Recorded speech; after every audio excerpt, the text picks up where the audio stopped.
piece of that hymn. I was looking around for my music expert going, Barb, what's wrong? They're both not there. But we all sounded pretty good, so thanks for giving it a go. Like I said at the beginning of the service when I was welcoming everybody, today is usually called Low Sunday because it's the Sunday after Easter and the attendance is really low. In fact, I was reading this week that most churches can expect only about 1/3 of the people who went to Easter service to show up on church on this Sunday. And I just did a little quick counting while I was back. We're at about 1/4. So, but not bad. Thanks for being here today. But I do need to tell you that many of us, including myself, are pretty tired from all of the activity of Holy Week and Easter. And so I'm going to try to keep my remarks rather brief this morning. Now, having said that, after the 8 o'clock service, someone came up to me and said, Bruce, that wasn't very brief. So I'm going to even try to be briefer than I was at the 8 o'clock. But I do want to take a little bit of time to talk about the gospel that we heard today because it is one of my favorite gospels. One of my favorite stories about Thomas. And because of this particular story about Thomas, he is often called Doubting Thomas. Yeah. He has that reputation. But I also like to think of him, when we read all of the Gospel of John and hear more stories about him, I think of him as enthusiastic and bold Thomas. I think of him as seeking and inquiring and thoughtful Thomas, because you might remember that earlier in this gospel there's a story about Jesus deciding to go to Bethany. He is asked to go there by Martha and Mary to attend to their brother Lazarus, who is dying. So Jesus tells the disciples, we're going to head out to Bethany. And most all the disciples say, whoa, don't do that. Don't you remember what happened in Bethany? And Jesus had been banished from Bethany. In fact, they almost stoned him to death there. So they're all cautioning, don't do it, boss. Stay right here where it's safe. But it's that Thomas guy who blurts out, let us all go that we may die with you. He's a bold guy. He's got a lot of enthusiasm. He was a courageous, enthusiastic follower of Jesus, it appears. And you might remember, too, a little bit later in the gospel, there's another story about Thomas. Jesus is predicting and talking to the disciples about his death that he sees ahead of him and also his resurrection. And he tells the disciples, I am going to go and prepare a place for you. And what does Thomas do? He goes, wait, I don't get it. He says, Lord, we do not know where you're going. How can we know the way to this place?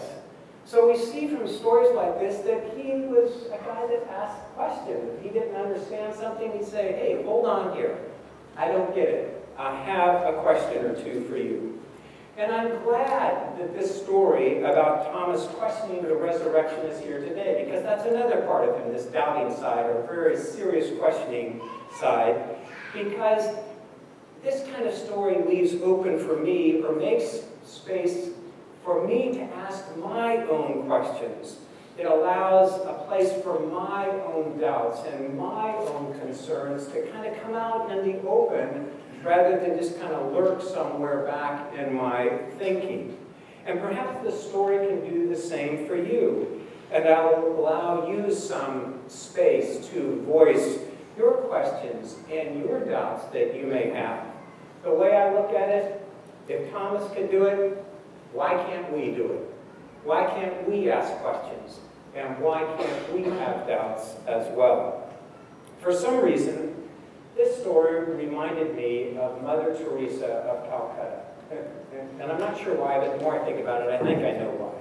Because remember, after her death, it was revealed that she seemed to have many serious and grave doubts about her faith in God. And while this seems so shocking to many people, how could this saintly person have all these doubts? And I know it upset a lot of people. I remember hearing it and going, wow, That is impressive. I was impressed that even with all those doubts, all those concerns, she could carry out her ministry in such a bold and courageous way. And the fact is, in the midst of all of her doubts and concerns, her ministry to the poor and the dying grew and grew. And many people were inspired by her courageous stand to do it themselves. She inspired others to act that way. I had a friend who for many years would take 2 weeks of his vacation to fly to Calcutta and work in one of her hospices. He was so inspired by what she had done. Her unbelief, her questioning belief, didn't stop her from being a light to so many people in need, and her doubts didn't stop her from living a Christian faith, a Christian life. And I think when you and I began to take our faith seriously, don't you sometimes have doubts about some things anyway, or at least thoughtful, inquiring questions? I think when we do, that's a good thing, because some of us just may not be content just to believe because others tell us. In a way, we want to touch and feel like Thomas did in a way. We want to think and feel and touch and probe to try to figure this faith out for ourselves. And it's just not good enough that someone tells us that's what you need to believe.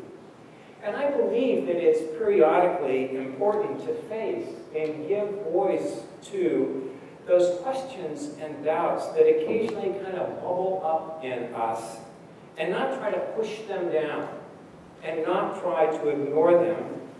Otherwise, I think there's a chance that we can get kind of conflicted about all of it. I see this process of giving voice to our doubts, this process of asking tough, inquiring questions, as a way that you and I can make sense of our faith for ourselves and for the context in which we find ourselves living. And it's probably obvious, but it's not always easy, and it's not always pleasant to do. But if we don't periodically engage in that tough questioning, I think it can be hard to find that kind of spiritual peace that we all kind of yearn for. So I've always been one to say, if you've got questions, ask them. If you've got doubts, talk about them. I think there are times in our life where the fact is we just rely completely on God. We face a huge obstacle in our life or a huge crisis, and there is no way we can get through it without relying on God. I mean, we just can't. And then there are other times in our life where, gosh darn it, we simply have doubts, and we simply cannot believe. But as one writer I read this week put it, she said, God's presence does not rely upon our doubt or our faith. Through it all, God is surrounding us, embracing us, and giving us peace. I like that. God's presence does not rely upon our faith or our doubt. Through it all, God is surrounding us, embracing us, and offering us peace. I like that. So, I pray that this church is always a place, always a place where we can ask thoughtful and inquiring questions about our faith. Even a place where we can express our doubts. And therefore, grow in our faith like Thomas. Because when he did grow in faith. So that's my hope for us. Amen. Amen.